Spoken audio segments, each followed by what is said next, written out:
Hello guys, welcome to my new blog. দেখতেই পাচ্ছ আমার চুলটার কী অবস্থা। বিয়ের আগে আমার চুলটা কত সুন্দর ছিল, আর বিয়ের পর তো গেছে, আর এই প্রেগনেন্সিতে আমার সব চুল উঠে যাচ্ছে। মানে বলতে গেলে কদিন পর আমি টাকলা হয়ে যাব।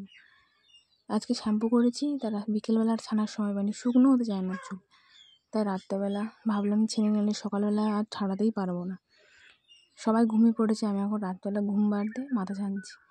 তেলটাও মেখে নিই, নাহলে আবার কালকে তেল মাখতে গেলে আবার জ্বালা আছে। আর আমি তো এত বড় আমার চুল, যেহেতু নামে বড়, সব উঠে গেছে। দুপাশে ভাগনা করেই মানে ছাড়াতেই পারি না আমার চুলগুলো, মানে এত সমস্যা হয় এক পাশে মাথা ছানতে। মানে উঠে সব লিকি লিকি করছে।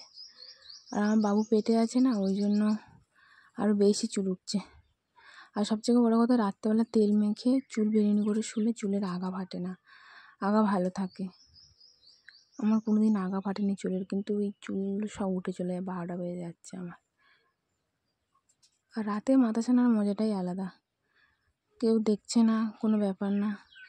আর দিনের বেলা মাথা ছানো, তাকিয়ে থাকবে সবাই চুলের দিকে। আর সেই পাড়ার লোক নজর দিতে সব চুল আমার সব উঠে গেছে। এই জন্য আমার এই অবস্থা। প্রতিদিন ছানবো, এক কাঁড়ি করে করে করে চুল উঠবে আমার মাথা থেকে। নজর দিলে আর চুল উঠবে না। এই বিয়নি করে রেখে দিয়েছি, আর সকালে মাথা ছান। মাথা ব্যথা কমপ্লিট হয়ে গেছে।